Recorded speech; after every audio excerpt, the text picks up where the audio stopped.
Hello, DigiEduHackers. Here at the main event and all around the world. How amazing is this? Yeah. Now, have you ever been asked this question? What do you want to be when you grow up? I bet you did. I did quite a lot.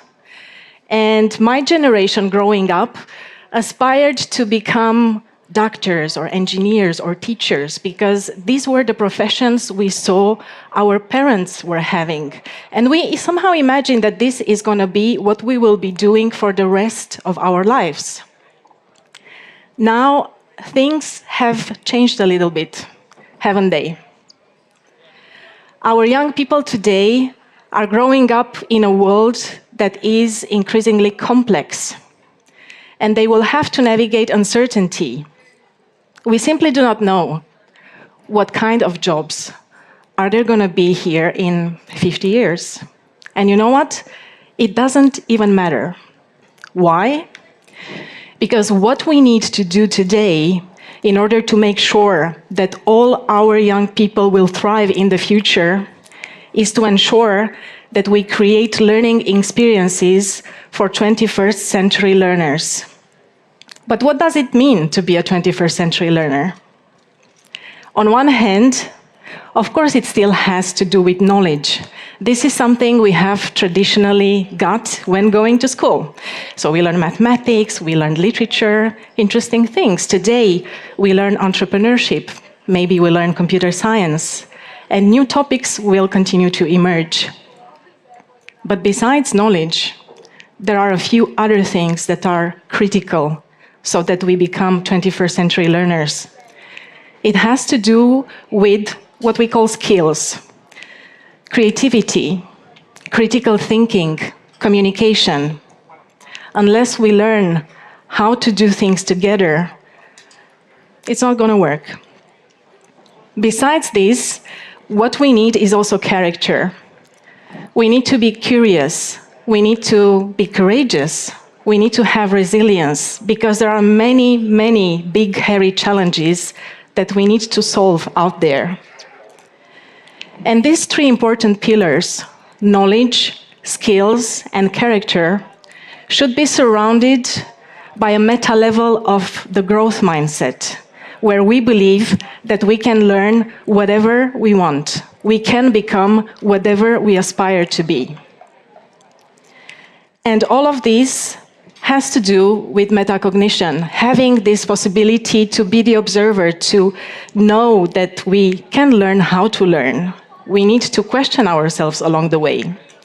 This is one of the frameworks we are using as a reference. It has been designed by the Center for Curriculum Redesign, but there are many of these frameworks out there that can be very helpful when you look at how can we design very vibrant, inspiring learning experiences for the 21st century.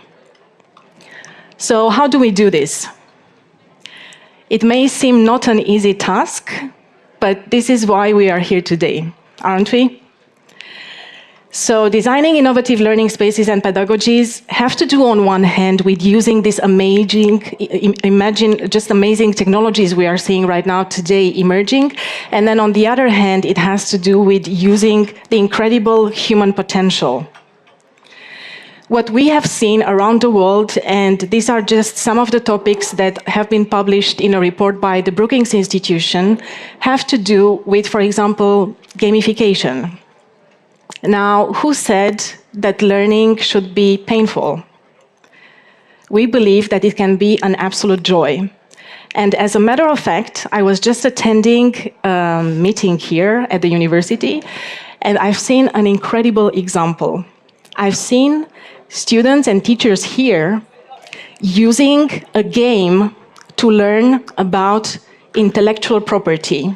Now, those of you who may be aware of this topic may know that this is not probably the most exciting topic in the world, but seeing it transposed in the video game, and the video game was named How to Destroy a Startup, was just incredible. And suddenly, by just immersing yourself in this gaming world and getting to test and try different things in the startup environment, you just had a joy of learning what intellectual property is all about. Now, this is just one of the many examples of the amazing things that are happening here at Aalto and around the world. Gamification is just one of the things that can help us design powerful learning spaces. It can be computational thinking. We've seen also amazing examples of blended learning, embodied learning, multiliteracies. So at the end of the day, it is important that today, as you hack, you start again not necessarily from the technology, but you start from a solid foundation of what learning in the 21st century should be all about. Because at the end of the day, tools, technologies are just enablers. So we are here to reimagine what education should be in the 21st century. And a wise word is coming from John Dewey from the past.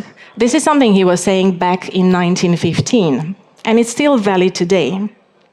He was arguing that if we teach today's students as we taught yesterday's, what we will end up doing is actually robbing them of tomorrow. Now, we cannot afford this, can we? So, my message to you is to show the world that learning is joy, is wonder, is inspiration. You are here today and you are making history. So be inspired, dream big, give it all, and let's show the world that we are together shaping the future of learning and education. Thank you very much. Wow, that was super inspiring. Any questions for Christina? Questions, comments? We would have some time for her. You know, in your talk, you talked a lot about this sort of creative destruction, you know, how to destroy the startup and recreate it perhaps. And throughout, your message is sort of how do we, in a way, deconstruct and then reconstruct education. Any things that you've seen already today here are signs of that happening in our hackathon today? Absolutely. It starts with the energy in the room. So I must admit that you can feel it. It's really about a character. So people here are open-minded. There is no ego in the room. Everybody comes in. And again, what I particularly like to see is that we create from a place of joy and inspiration. It is not from a place of fear that we will be able to create the future of education.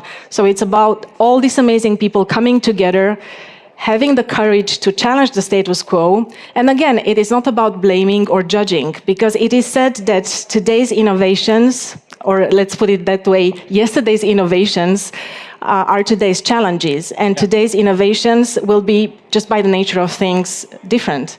And it's okay. We have to embrace that and come together from a place of non-judgment and with a lot of courage, with a lot of creativity, imagination, move things forward.